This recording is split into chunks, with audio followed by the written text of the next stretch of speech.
출발 새아침.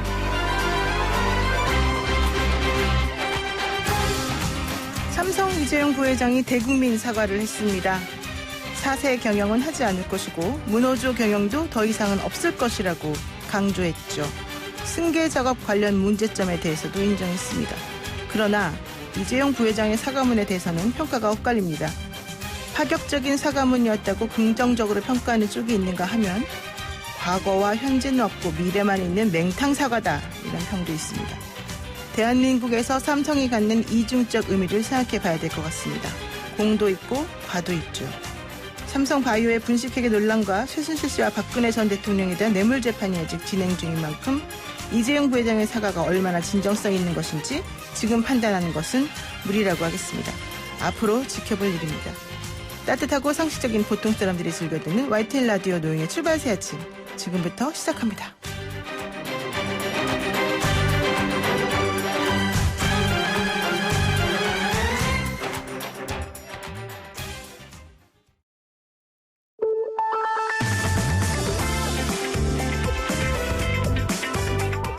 영희와 함께하는 슬기로운 출근길, 노영희의 출발 새아침은 청취자 여러분과 함께 만들어갑니다. 짧은 문자 50원, 긴 문자 100원에 유료 문자 샵 0945, 우물정 0945로 문자 보내주시거나 유튜브 보이는 라디오 댓글창, YTN 라디오 어플리케이션 예스를 통해 여러분의 목소리를 들려주세요. FM 94.5MHz YTN 라디오 노영희의 출발 새아침, 잠시 후 계속됩니다.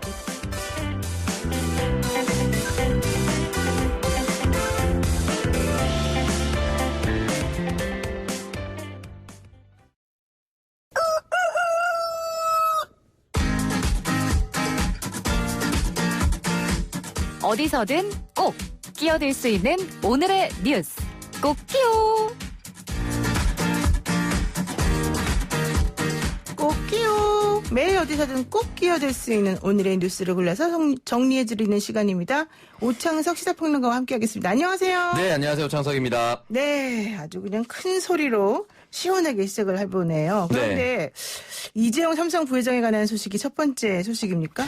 네, 가장 큰 소식이 되고요. 사실은 이제 우리나라뿐만이 아니라 다른 나라에도 영향을 미칠 수 있는 저는 소식이라고 그렇군요. 생각을 하게 합니다. 네. 네, 이재용 삼성 부회장이 4세 승계, 문호조 원칙을 이제 포기하겠다라고 이야기를 남겼습니다.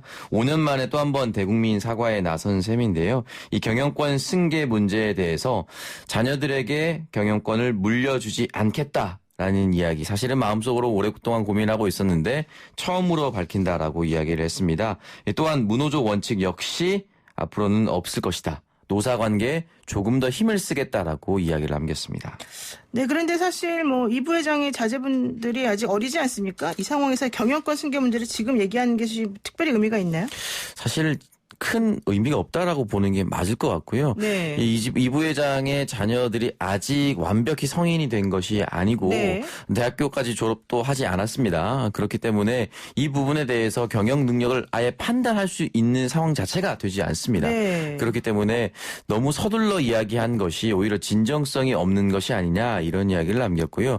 사실은 삼성이 이제 승계를 포기하겠다라든지 세금 문제를 철저히 하겠다든지 이런 부분에 있어서는 이건희 회장도 2008년 김용철 변호사의 어떤 폭로에 이었을 때도 충분히 밝힌 내용인데요. 그 당시에도 수많은 차명 계좌가 쏟아졌는데 사실은 이게 이건희 회장의 재산이 맞았다라고 얘기했고 세금 문제 성실하게 납부하겠다, 이런 이야기를 다 남겼는데 안 지켰습니다. 네, 그랬죠. 그러니까 네. 실질적으로 말로만 사과하는 것이 의미가 있느냐, 이런 얘기부터 시작해서 본인이 승계와 관련해서 문제점이 있었던 것에 대한 반성은 없고 왜 아직 자라지도 않는 아이들에 대해서 경영권을 주네 안 주네, 이런 얘기를 한다는 것이 좀 이상하다, 이런 얘기도 나옵니다. 예, 맞습니다. 그리고 시민사회 소통과도 노력을 하겠다, 이렇게 남겼는데요. 이 부분에 대해서 과연 시민사회와 소통을 많이 하면 지금까지 불거진 불법이라든지 탈법 문제가 지워지는 부분은 아니고요. 네. 그리고 지금 현대 사회에 있어서 전문 경영인이 중요하긴 하지만 오너가 힘있게 끌고 나가는 것도 중요하다는 이야기가 많습니다. 그렇기 네. 때문에 여기에 대해서 막연히 자녀 승계를 하지 않는다라고 해서 삼성이 완전히 쇄신했다, 이렇게 보기도 어렵습니다. 그리고 또 무노조 원칙 폐기 이런 입장도 밝혔는데 이건 어떻다는 겁니까? 네, 이제 일단 무노조 원칙 같은 경우는 사실은 삼성이 지금 이제 완벽히 노조가 없는 회사는 아닙니다. 일부에 이제 흔히 말하는 어용 노조가 있기도 하고요. 네. 그리고 한 계열사에 또 다른 실제로 만든 노조가 있기도 합니다만은 이 노조 자체를 만들지 않음으로써 이제 경영의 효율성을 제고했다. 이게 사실 그동안의 삼성의 모토였습니다. 하지만 아예 만들지 못하게 함으로써 또는 만들려는 시도가 있으면 그 만드는 사람을 대상으로 해서 어떤 인센티브를 지급한다든지 삼성에서 이제 노조 자체를 발붙이지 못하게 하는 노력들을 많이 해왔습니다. 이런 그렇죠. 부분이 문건이라든지 흔히 말하는 노조 제한 문건 이런 것들로 수차례 적발이 되기도 했었는데요. 무노조 원칙을 폐기하겠다라고 한 부분은 이미 글로벌 기업으로 성장한 삼성이 당연히 받아들였어야 하는 과제였다라고 볼 수가 있습니다. 지금 무노조 원칙도 그렇지만은 정의당에서 나온 논평을 보게 되면은 바깥에서 100일 동안 쟁의를 하고 있는 네. 그분들의 그 직원에 대한 얘기는 또 한마디도 없어서 이것을 껍데기 아니냐 이런 얘기도 나오지만 또 삼성 입장에서 보자면은 우리는 그래도 할 수 있는 만큼은 성의를 보였다 이렇게 말할 수도 있는 거군요. 예, 맞습니다. 일단 아직도 강남역에서 이제 고공농성을 하고 있는 삼성전자 직원이 있고요. 네. 그 부분에 대해서 처우 개선이라든지 사과, 위로 이런 부분이 없습니다. 단순히 지금부터 이제 노조를 만들겠다라고 해서 그 사람 그리고 또는 그분과 비슷한 상황에 있는 사람의 마음을 어루만질 수 있는 부분은 없고요. 정의당의 농평과 같이 지금까지 불거졌었던 노조를 설립하려고 했었던 사람들 또는 노조에 의해서 많은 것들을 잃어간 사람들에 대해서 사과와 위로, 배상이 먼저라고 저는 생각합니다. 그렇군요. 그런데 이번 사과를 하게 된 배경은 삼성 측의 준법감시위원회의 권고 때문이다 이런 얘기가 있지 않습니까? 네, 일단은 이제 삼성이 이제 준법감시위원회를 두고 있습니다. 그리고 외부에 이제 법무법인 지평 변호사를 이제 준법감시위원단으로 두고 있는데요. 근데 이 부분에 대해서 이제 권고 사항으로 나왔던 건데 중요한 것은 준법감시위원회의 권고를 받아들였다라기보다는 지난해 10월에 있었던 파기환송심 재판부에 따라서 형량이 다시 늘어났고 이재용 부회장이 다시 한 번 더 불리한 상황에 놓여 있습니다. 그래서 그 재판을 앞두고 조금 만회하려는 노력의 차원에서 이 같은 결정을 내린 것이 아니냐라는 이야기를 남겼습니다. 그리고 이명박 전 대통령에 대한 재판, 박근혜 전 대통령에 대한 재판 역시 삼성이 상속과 관련된 부분에 의해서 뇌물이 들어가는 부분이 있습니다. 그렇죠. 네, 그런 부분이 이제 다 연관이 되어 있기 때문에 형량을 줄이기 위한 노력이 아니냐라는 눈초리도 받을 수밖에 없는 상황입니다. 그러니까 삼성이 최순실 씨 등에게 네, 뇌물을 말과 관련해서라든가 맞습니다. 재단에 기부함으로 인해서 뇌물을 주었다라는 게 1심에서 인정이 돼서 5년의 징역이 선고가 되었는데 실형을 선고받았죠. 네, 근데 2심에서 상당 부분에도 그 금액이 조금 뇌물이 아니다라는 취지로 빠지고 집행유예가 선고됐단 말이에요. 이게 대법원에 갔다가 대법원에서 아니다 이러면서 그 무죄로 되었던 부분을 또다시 한번 뇌물성이 있으니 판단하라라고 해서 파기환송돼서 지금 고등법원에 가 있는데 현재 그 고등법원의 재판장이 이 삼성의 이재용 부회장에게 조금 유리한 방식으로 재판을 진행한다. 이것 때문에 또 이 특검 측에서는 제척 기피 회피 이런 일을 했고, 근데 안 받아들여졌고, 네. 이런 여러 가지 일련의 과정 중에서 사과하는 방식, 준법감시위원 만드는 방식 이런 것들을 좀 판을 깔아줬다. 요 얘기가 나오고 있어서 사과의 배경이 실질적으로 순수하진 않다. 이렇게 나오는 거 아닙니까? 예, 맞습니다. 그래서 결국은 이제 무노조 원칙을 폐기하겠다, 승계하지 않겠다에 대한 구체적인 대안이나 가이드라인, 로드맵 같은 것이 정확하게 나와야만은 믿을 수가 있고요. 지금 같은 내용은 사실은 선언적인 내용밖에 불과하지 않기 때문에 앞으로 이재용 부회장이 정말 책임 있는 이 실현을 할 것인지는 좀 지켜봐야 될 것 같고요. 자녀 승계 부분에 있어서는 사실은 많은 인식들이 바뀐 부분도 있습니다. 상속세를 정당하게 내고 승계를 하면 사실 오너 일가가 있는 회사 같은 경우는 기업이 위기에 빠졌을 때 조금 더 책임감을 가지고 기업을 살리려고 노력한다라는 보고도 많습니다. 그렇기 때문에 이 부분에 대해서는 앞으로 조금 더 고민을 해봐야 할 것이라고 생각합니다. 네, 그렇군요. 자, 다음 소식 한번 보겠습니다. 국민의당 안철수 대표가 러브콜을 누군가에게 보냈다 이 얘기인 것 같은데요. 예, 맞습니다. 일단은 어떤 당과도 손을 잡겠다라는 이야기를 남겼습니다. 어떤 당과도. 예. 그렇기 때문에 이 어떤 당은 사실 더불어민주당이나 더불어시민당을 향한 이야기라고 좀 보기는 어렵고요. 네. 미래통합당이나 미래한국당 정도로 분류를 해볼 수가 있을 것 같습니다. 국민의당 안철수 대표는 이제 우리가 낸 정책을 관철하기 위해서는 거기에 동의하는 어떤 당과도 손을 잡아야 하는 것이 국회 작동의 원리다라고 이야기를 남겼습니다. 그러니까 지금 국민의당은 지역구원이 없잖아요. 네, 맞습니다. 그러면은 비례로 뽑힌 3명의 당선자만 배출된 상황에서 사실 국회에서 뭔가 소리를 내기는 좀 어렵죠. 네, 맞습니다. 이렇기 때문에 교섭단체를 구성할 수 있는 현재 상황에서 봤을 때 미래한국당 19명 당선된 그 당과의 연합 가능성을 두고 지금 얘기한 거 아닙니까? 예, 맞습니다. 이제 미래한국당 같은 경우는 비례의석으로 19석이고 국민의당이 이제 3석이 있으니까 합치면 이제 원내 교섭단체를 꾸릴 수 있는 20석이 넘습니다. 이제 22석의 연대 정당이 만들어지는 것인데요. 이번 20대 국회에서도 이제 민주평화당과 정의당 이제 평화와 정의의 모임이 잠깐 발족이 된 적도 있었습니다. 네. 그리고 그 전에도 이제 그런 형태가 있었는데요.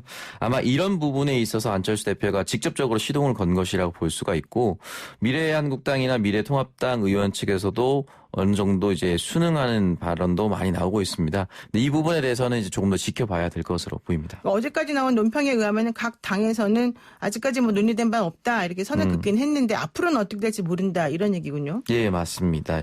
이해찬 대표 같은 경우는 일단 그런 일이 없도록 그리고 정상적인 국회가 운영될 수 있도록 간곡히 부탁드린다라고 이야기를 남기면서 미래통합당과 미래한국당 사실상 같은 정당이니까 빠르게 합당 절차를 밟아주시기 바란다라고 누차 강조하고 있는 상황입니다. 지금 더불어시민당하고 더불어민주당이 오늘 아침 6시부터 이 당원들을 대상으로 해서 합당에 대한 의견을 구하고 있는 걸 알고 있는데 미래한국당도 원래 수순에 의하면 미래통합당하고 이런 일을 해야 되겠죠. 근데 지금 아직은 안 하고 있는 거죠. 예, 맞습니다. 그렇기 때문에 사실 일정도 제대로 나오지 않은 상황이고 미래통합당 같은 경우는 지금 이제 원내 지도부 구성하는 것에 가장 크게 이제 혈안이 되어 있기 때문에 그 후에 어떻게 될지 좀 지켜봐야 될 텐데요. 근데 그 후에도 사실은 이제 불투명한 것이 원내대표 출사표를 던졌던 사람들이 어떻게 하겠다라고 얘기를 남긴 것이 별로 없습니다. 그렇죠. 아직까지는 거기에 대한 얘기가 없는 것 같아요. 네, 그렇기 때문에 국민들이 강하게 당연히 합당해야 된다라고 여론을 형성하지 않는 이상은 다양한 시나리오가 아직 전개될 수가 있다라고 볼 수가 있습니다.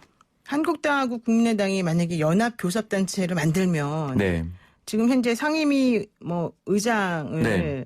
사실은 지금 현재대로라면은 18석 중에서 12석을 민주당이 차지할 수 있는데 네. 연합교섭단체가 나오게 되면 그중에 또 몇 석은 그쪽으로 넘어가게 되니까 이게 또 양쪽 입장에서 보자면은 덧셈 뺄셈을 부지런히 해야 될 것 같네요. 네, 사실 이 원구성이 가장 중요할 것 같은데요. 뭐 원구성이 제대로 된 시한 내에 끝난 적이 없다고 합니다. 근데 이 부분에 있어서 이번에 이제 법사위, 예결위, 그리고 운영위, 그리고 국회의장 이 네 군데를 사실은 이제 여야가 정확하게 2대2로 갈라서 이제 했던 것이 많은데요. 이 부분에 있어서 만약에 또 다른 정당이 생긴다라면은 또 다른 정당의 목소리가 들어갈 수밖에 없는 것이 현실입니다. 네, 마지막으로 하나만 짧게 보죠. 지금 방사광 가속기라고 하는 그 113만 명의 그 차세대, 그러니까 고용 효과가 기대되는 네. 그런 일과 관련해서 지금 나주하고 청주가 서로 눈치 싸움을 벌이고 있다. 이런 얘기가 있던데 이건 무슨 말입니까? 네, 일단 방사광 가속기 이름 자체도 굉장히 어려운데요. 네. 딱 특정하기는 좀 어렵고 이 방사광 가속기를 설치하면은 그 일대의 반도체라든지 바이오, 과학, 첨단 산업 모든 것이 지원되는 산업 클러스터라고 좀 볼 수가 있습니다. 건립 비용만 1조 원 규모고요. 네. 경제 유발 효과가 6조 7천억 정도 그리고 고용 효과가 13만 명 정도가 됩니다. 네. 13만 명 정도는 사실은 국회의원 한 명 당선인을 배출할 수 있는 어마어마한 인구가 이제 들어가는 것인데요. 여기에 대해서 나주와 청주가 지금 현재 힘겨루기를 하고 있는 상황입니다. 그러니까 유치에 성공만 하면 그 지역 경제 활성화는 엄청나게 잘 되겠군요. 네, 이 방사광 가속기가 그 지역을 먹여 살릴 수도 있는 것이기 때문에 네. 이 두 지역이 서로 유치하기 위해서 경쟁에 나섰습니다. 그렇군요. 네, 오늘 말씀 여기까지 듣겠습니다. 고맙습니다. 감사합니다. 네, 지금까지 오창석 꽃기호 평론가였습니다.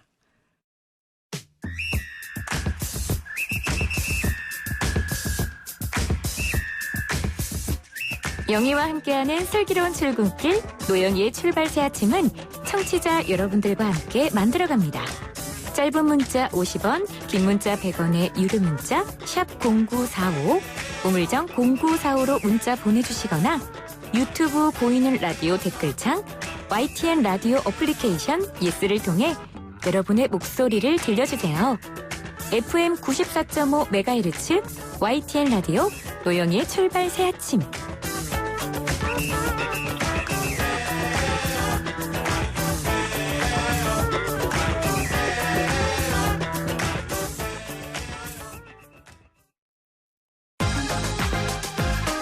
아침을 시작하는 슬기로운 방법. 오늘 내게 이로운 뉴스. 노영희의 출발 새 아침. 슬기로운 인터뷰.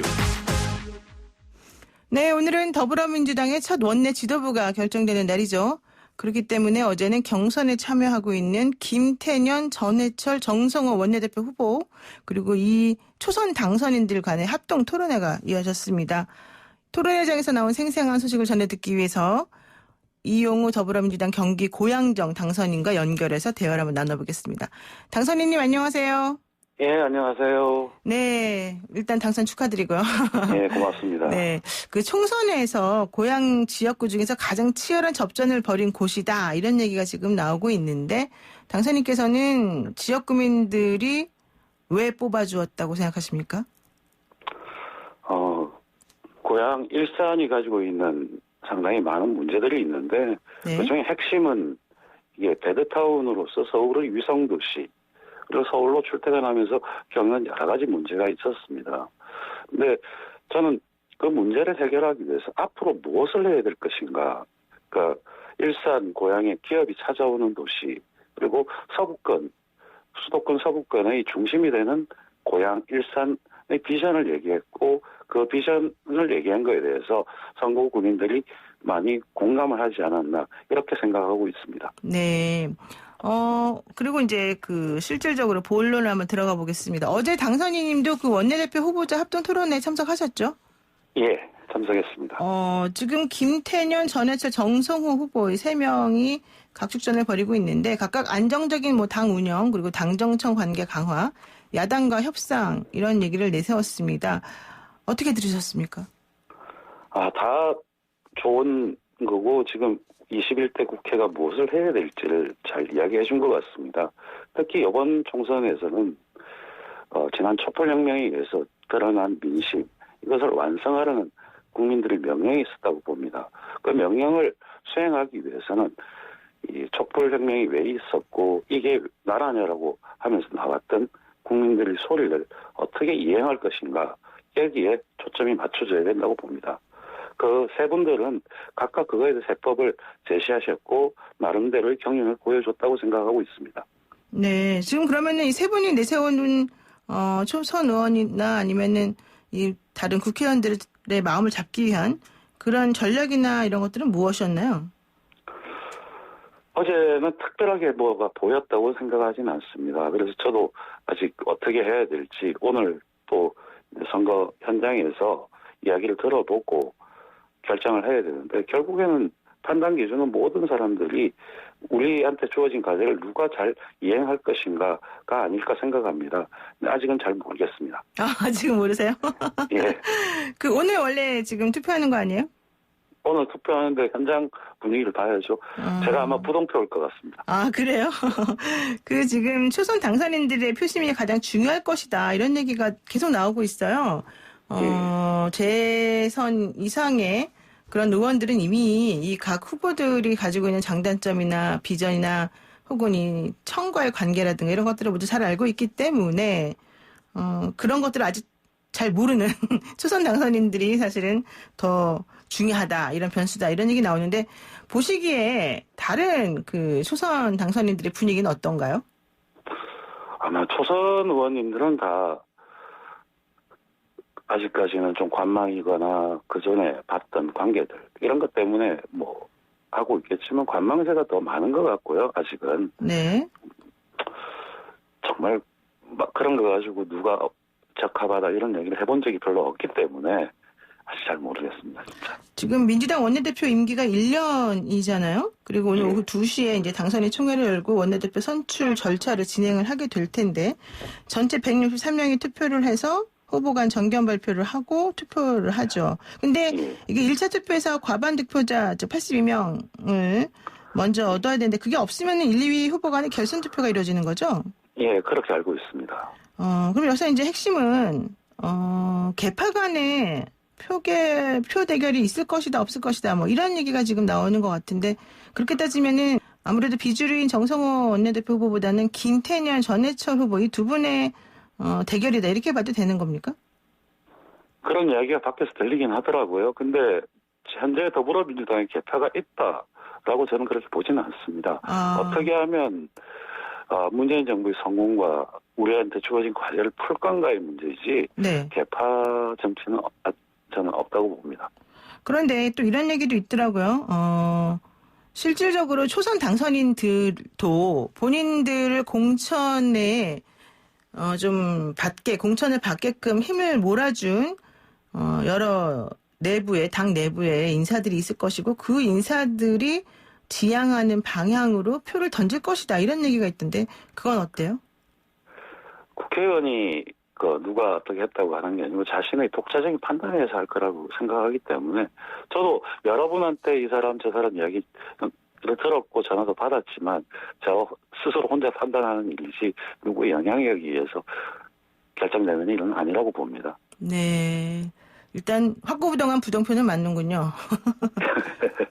그 자리에서 그 열린 우리당 트라우마가 사실은 좀 얘기가 된 것 같습니다. 당시 열린우리당으로 뭐 성공하면서도 좀 여러 가지 어려운 점을 겪었었는데 그때하고 지금하고 뭐 슈퍼여당인 건 맞지만 좀 다른 각오로 뭔가 임해야 되고 앞으로는 의정활동 펼쳐야 된다 이런 얘기 나오는데 이거는 어떻게 보시나요?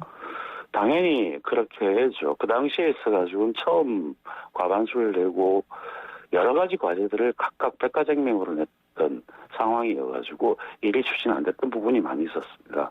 근데 이번 국회에서는 다양한 의견이 있지만 그걸 적절하게 수렴해서 우선순위에 따라서 하나하나 차곡차곡 해나가는 게 우선이라고 보고요.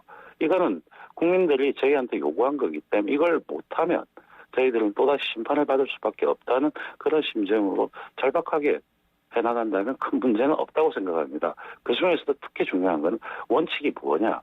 그리고 그 원칙에 따라서 상대방의 이야기를 듣고 설득하는 과정 이것들을 잘 조화해야 되는 게 필요하다고 봅니다.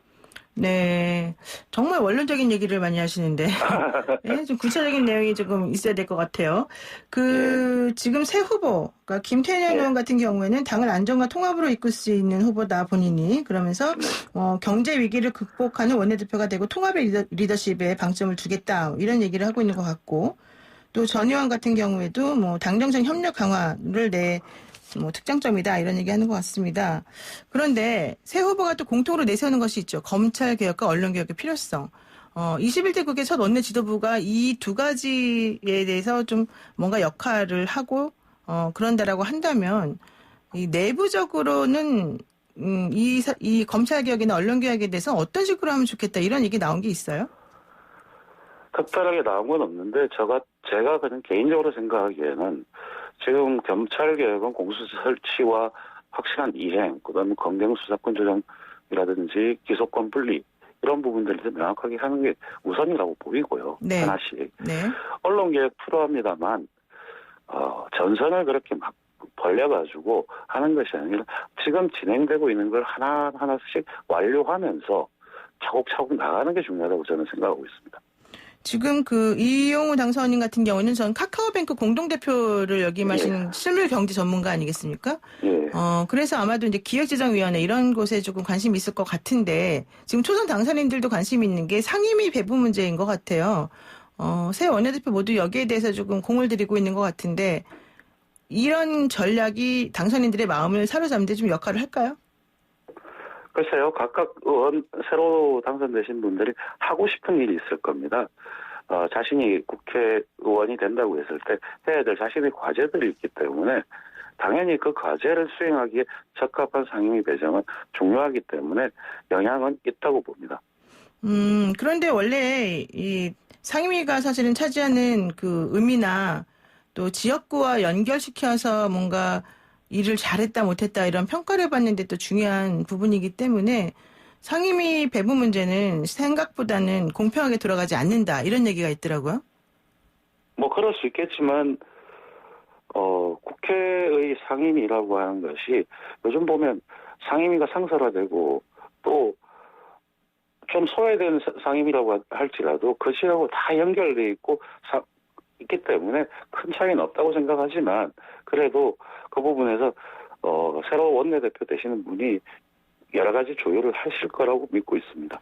그럼 잠깐 한마디 이것만 여쭤보고 갈게요. 이번에 그 태영호 당선인하고 지성호 당선인 이 두 분이 실질적으로 뭐 김정은 국무위원장 관련된 내용을 얘기하면서 조금 논란이 있었는데 그분들에 대해서 상임위 배분에 있어서는 뭐 국방이라든가 정보통신위원이라든가 이런 쪽에는 가면 안 된다 이런 얘기 있잖아요. 그런 식으로 특정한 그 사안과 관련된 상임위에 소속을 하느냐 마느냐 이런 얘기를 지금 벌써 하는 것이 타당하다고 보십니까? 민주당 입장에서는 지금 그런 주장을 하고 있긴 한데요. 뭐 그런 지적을 충분히 할 수 있다고는 봅니다. 그리고 그 부분도 만일 거기에 배정되었다고 할지라도 국회의원으로 지켜야 될 의무, 윤리는 지키셔야 되고 또한 이해상충이 있는 사안, 자신과 직접 관련된 것은 그 자체에서 해결해야 되는 게 원칙이고요. 그런 위험성이 있다면 뭐 야당의 지도부가 나름 배정을 하시겠죠. 그걸 뭐 되기도 전에 된다 안 된다 하기는 어렵지만 원칙적으로는 상당히 조심해야 될 사안이라고 보고 있습니다. 네, 그렇군요. 그리고요, 지금 그 코로나19로 세계 경제가 사실은 상당히 좀 위험한 상황이 빠져 있기도 하죠. 국회 입성하시면서 이 난관을 해결해 나가시는 방법을 조금 경제 전문가로서 뭔가 좀 보여주면 좋을 것 같은데 어떻습니까? 코로나19는 지금까지 있었던 위기와는 성격이 완전히 다르고요.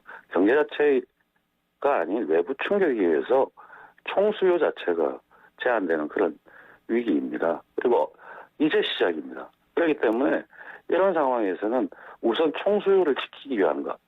그러니까 뭐 정부가 기업들한테 지원을 해준다고 할지라도 고용을 유지하고 고용을 버텨야지만 다음 조금 지나면 중국이라든지 미국이라든지 총수요 부양 정책이 나왔을 때 대비해서 위기를 따라잡을 수 있는 기회가 있기 때문에 이 고용을 유지하는 것이 바로 고통 분담이고 구조조정이라고 생각합니다. 섣불리 인력 구조조정을 나서서 총수요를 더 악화시키는 이런 해서는 안 됩니다. 그러면서 신속하게 대응하는 것이 가장 중요하다고 봅니다. 네. 마지막으로 한 가지 여쭤볼게요. 이재용 삼성전자 부회장이 어제 사과를 하면서 자녀들에게 경영권 물려주지 않겠다. 그리고 문호조 경영은 더 이상 하지 않겠다. 뭐 이제 이런 얘기를 하고 있습니다. 어제 사과문의 내용이라든가 또 진정성이라든가 앞으로 향후 영향력이라든가 이런 것들에 대해서는 어떻게 생각하세요?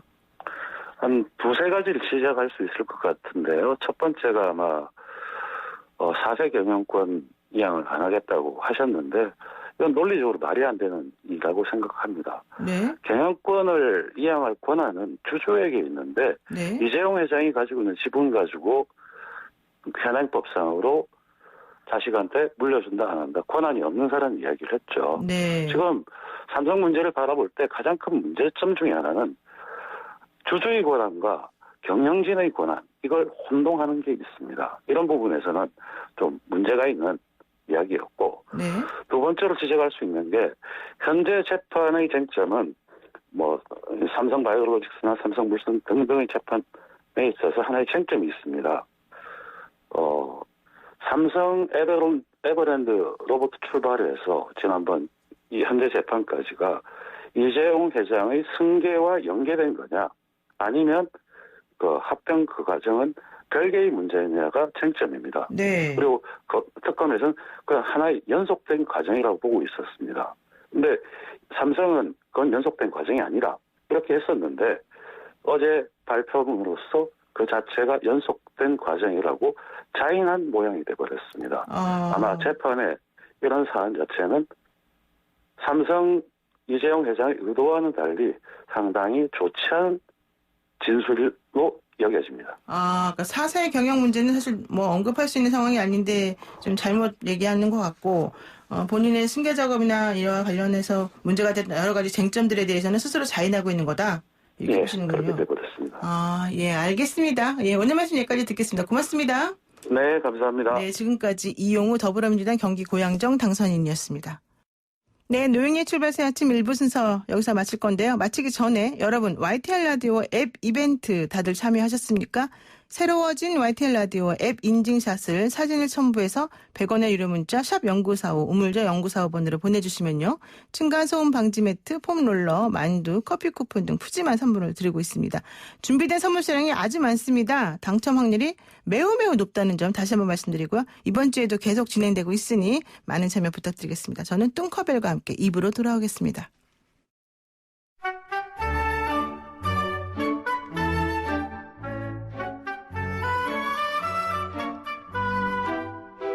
네, 이번 주 우리 사회는 어떤 이슈에 반응을 하고 어떤 이슈에 열광을 했을까요? 우리 사회 여론을 알기 쉽게 분석해주는 출발 새 아침의 여론 택배 요정 뚱커벨 모셨습니다. 인사이트 K 배종찬 연구소장, 안녕하세요. 안녕하십니까. 뚱커벨입니다.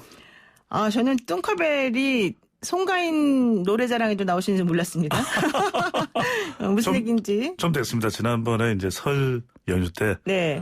트로트로 지금 절정의 인기를 구가하고 있지 않습니까? 송가인. 그렇죠. 송가인 씨. 네, 미스트롯 나오셨죠. 네, 특집 콘서트에 제가 빅데이터 분석으로 그러니까요. 출연을 했었습니다. 와, 깜짝 놀랐습니다. 가인이어라. 이제는 가인이어라. 네, 이제는 영이이어라. 종찬이어라.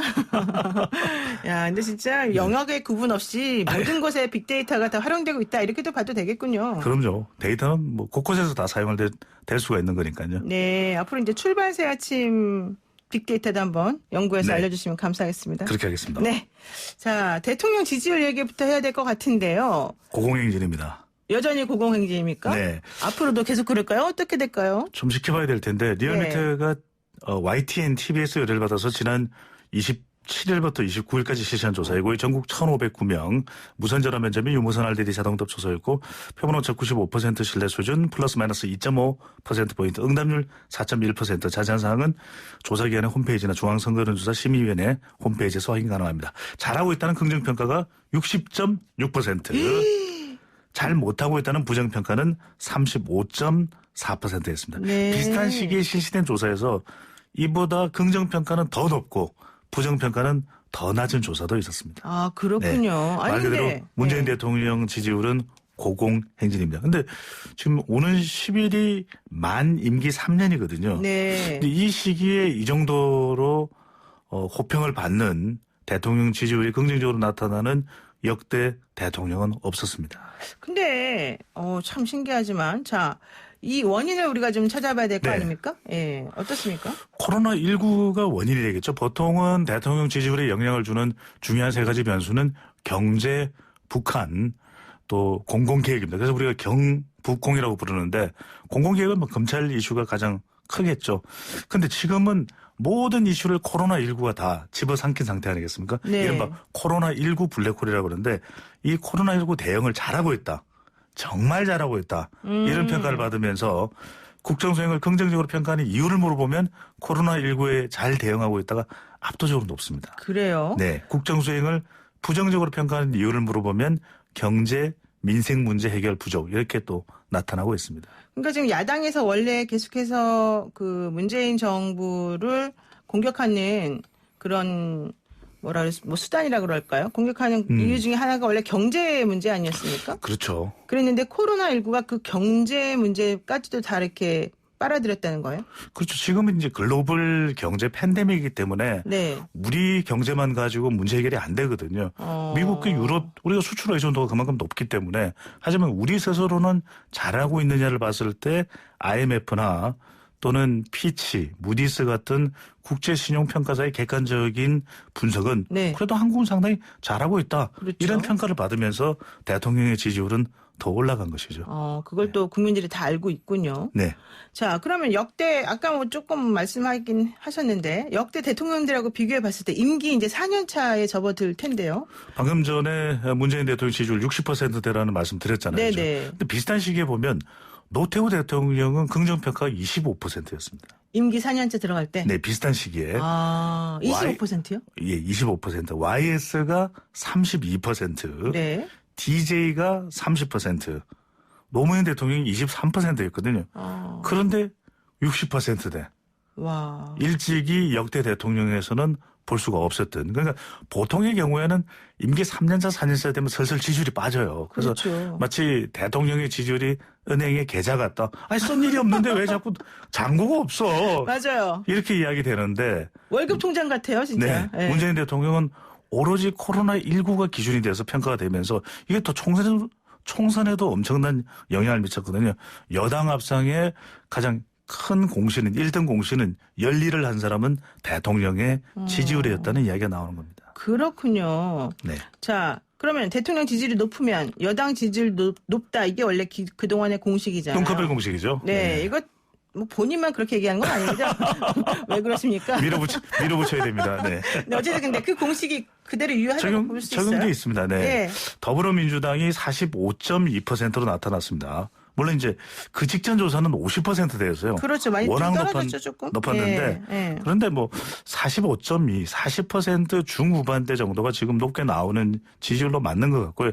근데 앞서 50%대 지지율에서 내려갔던 이유는 뭐 오거돈 전 시장 건도 있고 지금 양정숙 당선인 건도 계속 논란이 되고 있죠. 이게 이제 영향을 미친 걸로 보이고 미래통합당은 28%, 약간의 변화가 있는데 큰 변화는 없습니다. 정의당이 5%, 열린민주당 4.6%, 국민의당 4.2%, 민생당 2.2%로 나타났습니다. 그럼 지금 정의당, 열린민주당, 국민의당 다 비슷하다고 봐야 됩니까? 네, 거의 뭐 한 자릿수 지지율인데 두 자릿수 지지율 중에서도 더불어민주당과 미래통합당이 거의 뭐 한 약 20%포인트 가까이 지금 지지율 격차가 나고 있죠. 더불어민주당의 뭐 일방 독주라고 해도 과언은 아닌 걸로 보입니다.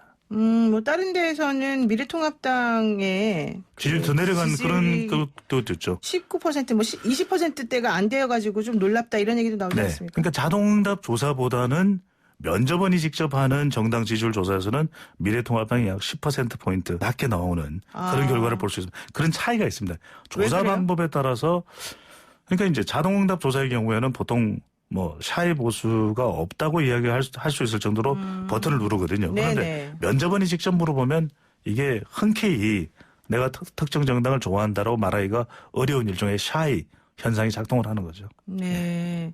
자, 어쨌든 그래서 지금 미래통합당도 그렇고 민주당도 그렇고 미래한국당도 그렇고 네. 여러 가지 앞으로 향후 전국 운영 관련된 좀 머리를 싸매야 되는 그런 상황이 될 것 같은데. 이번 한 주가 그렇습니다. 특히나. 네. 그렇죠.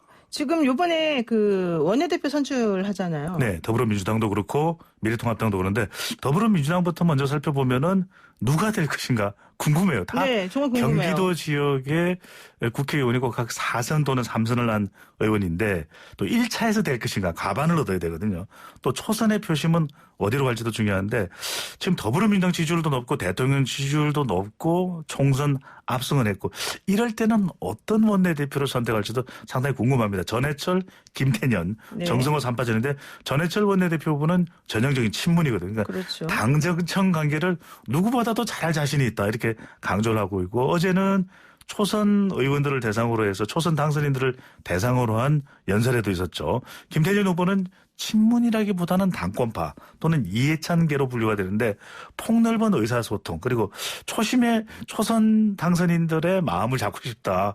이런 또 강력한 의지를 또 표시하고 있는데 정성호 후보는 스스로 그렇게 설명을 합니다. 비주류로 인식되고 있는데 본인이 해야 야당과 더 잘 협력할 수 있고 다양성이 강점이 될 수 있다. 그런데 정말 중요한 건 초선 당선인이 68명입니다. 네. 이들이 집단 투표를 할 성격도 있기 때문에 누가 과연 이 시점에 어떤 원내대표를 선택하겠냐. 또 1차 때 안 되면 2차 때는 1차 때 안 된 떨어지는 후보의 표가 어디로 갈까. 이 점도 상당히 궁금합니다. 제가 들은 정보에 의하면 네. 일단 결선 투표를 가게 되면은 김태년 후보 쪽이 좀 유리할 것이다.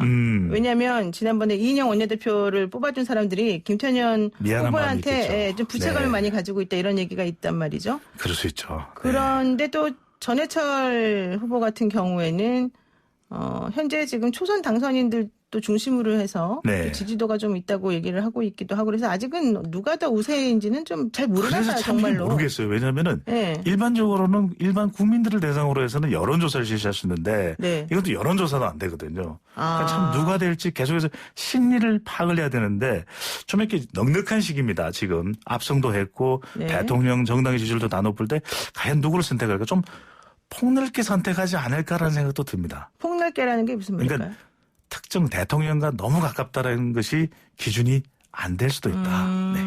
일단 약간 김모 의원 쪽으로 간 것 같은데 말하는 게. 그건 아니고요. 그건 그건 아닙니까? 그냥 네. 참고로. 네. 참고로, 네. 좋습니다. 자, 미래통합당도 내일 원내대표 선거하지 않습니까? 2파전입니다. 처음에 뭐 4파전 이야기도 나왔는데 네. 이제는 명쾌해졌습니다. 정리가 됐죠. 수도권이냐 영남이냐. 네. 주호영이냐 권영세냐. 예. 누가 더 예. 유리해요? 미래통합당 이제 선거 참패 이후에 지금 지지율도 많이 하락을 했거든요. 네. 근데 김종인 비대위 체제에 대해서는 두 후보자 다 긍정적이에요. 찬성이 하는 쪽이죠. 네. 네. 근데 지금 절대적으로 당선인은 영남이 많습니다. 그렇죠. 이게 과연 어떻게 작동될까? 그런데 정책위 의장 러닝메이트도 있거든요. 네. 권영세 당선인은 원내대표 후보는 또 정책위 의장 러닝메이트로 조혜진 당선인을 선택했기 때문에 이게 또 어떤 영향을 줄지 이것도 좀 지켜봐야 될 텐데 문제는 두 사람 중에 누가 되든 간에 그러면 김종인 비대위 출범은 상당히 무게가 실리지 않겠나라는 진단이 나오고 있습니다. 그러니까 김종인 비대위를 좀 반대하는 입장이었던 후보로 거론되던 분들은 다 출마를 안 하는 안 바람에 하는 거죠. 네. 지금 미래통합당 분위기가 결국 김종인밖에 없다 이렇게 가는 거라는 거죠. 지지율이 낮은데 누군가 당선된 인물이 책임지기는 참 쉽지 않은 환경인 거죠. 그런 게 있군요. 네. 그리고 또 지난 4일부터 긴급 재난 지원금이 지금 지급되고 네. 있지 않습니까? 다음 주 11일부터는 일반 세대한테도 신청이 가능하다고 하는데요. 국민들이 이 지원금 받으면 어디 사용할지 여론조사 관련된 게 있지 않습니까? 노인 진행자께서는 어디 사용하실 예정이십니까? 저는 일단은 신청 안 하는 걸로 지금 기부하시는군요. 생각하고 있습니다. 예. 역시 예. 남다르신 결정입니다. 아니, 열린태가 자발적입니다. 자발적. 네. 오마이뉴스 의뢰를 받아서 지난 28일 실시한 조사이고 전국 500명 유무선 RDD 자동답 조사 표본오차 95% 신뢰 수준 플러스 마이너스 4.4%입니다. 응답률 5.7%이고 자세한 사항은 조사기관의 홈페이지에서 확인 가능합니다. 긴급 재난지원금을 받을 경우 어디에 사용할 것인지 무엇이 높았을까요? 식료품비. 식료품비요? 거의 먹고 사는 겁니다. 51.5%로 가장 높았고요. 공과금 납부가 13.5%, 네. 문화생활비가 7.8%, 의약품 구입이 6.5%, 교육비 4.7%. 주목할 게 이 공과금입니다. 네. 그러니까 공과금조차 지금 상당히 내기가 어려운 상황이구나 이런 걸 확인할 수가 있는 것이죠. 그렇죠. 그리고 네. 또 이 긴급재난지원금은 또 사용처가 조금 한정되어 있기도 해서 그럼요. 유흥업소는 못 갑니다, 네, 여러분. 대형 백화점도 이용을 못하죠. 백화점, 네. 마트 이런 데는 사용하지 못하죠. 예. 그러다 그런데 보니까 이 긴급재난금이 그럼에도 불구하고 이 사각지대에서 어려움을 겪는 국민들에게는 상당한 도움이 될 걸로 보입니다. 그렇죠. 6970 쓰시는 우리 애청자분께서요. 공무원들은 손해 나지도 않고 일자리를 잃어버린 것도 아닌데 왜 재난지원금을 줘야 됩니까? 그 돈을 소상공인들한테 주면 잘 쓸 텐데 정말 답답합니다. 이런 의견 주셨고요. 사실 뭐 이렇게 생각하시는 분들도 있다고 저는 생각하고. 분명히 있을 겁니다. 네. 그리고 또 어느 정도 의견 타당한 부분도 있죠. 네. 그래서 자발적 기부라는 얘기가 나오는 것 같고요. 그럼요. 네. 또 이런 얘기도 하시네요. 뭐 왜 김포는 100만 원, 포천은 280만 원 이렇게 나눠주는 겁니까? 이건 이제 지역별로 달라지거든요. 왜냐하면 긴급 재난소득처럼 각 지자체에서도 결정하는 금액이 있기 때문에 실제 최종적으로 받는 금액은 달라질 예정입니다. 네, 오늘 말씀 여기까지 듣겠습니다. 고맙습니다. 감사합니다. 네, 지금까지 인사이트 K 배종찬 연구소장이었습니다. FM 94.5MHz YTN 라디오 노영의 출발 새 아침 8시 정각에 돌아오겠습니다.